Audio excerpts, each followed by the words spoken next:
এই যে একজন কৃষক পাইতেছে আস্তে আস্তে তারা উড়া দিবে। ভালো আছুন? আজকে হঠাৎ করে চলে আসছিলাম চরের দিকে। চিন্তা করলাম যে একটু বাতাস খাই প্লাস চর এলাকাটা দেখি। আজকে আরও কিছু সুন্দর দৃশ্য আছে যেখানে অনেকগুলো বক পাখি একসাথে বসে আছে, আপনাদের দেখাইবাম। আর এই যে যারা যাইতেছে এরা হলো কৃষক ভাই, তারা তাদের জমিতে যাইতেছে কাজ করার জন্য।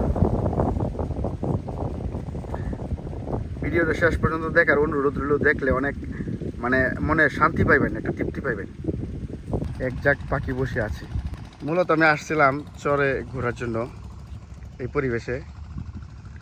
পরিবেশটা অস্থির, তো গরমের জন্য একটু বাতাস খাওয়ার জন্য আসছিলাম। এত পরিমাণ পাখি, এই দিকে দেন মানুষ কৃষিকাজ করতেছে, এই যে কৃষিকাজ করতেছে।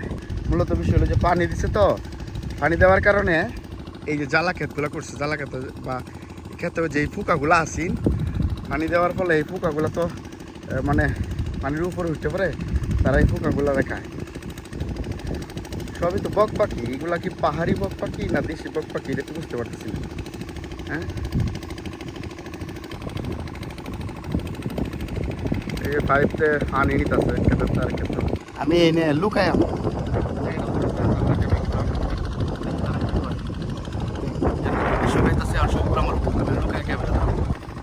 এই যে একজন কৃষক পাইতেছে আস্তে আস্তে তারা উড়া দিবে।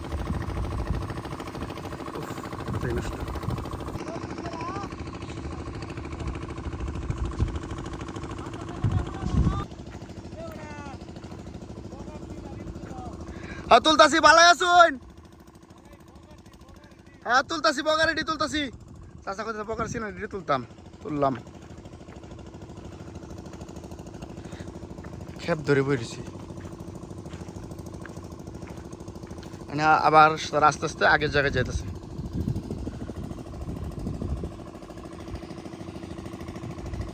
এই জায়গাতে দড়ি দিয়ে কি করে তারা খাইতেছে, কি খায়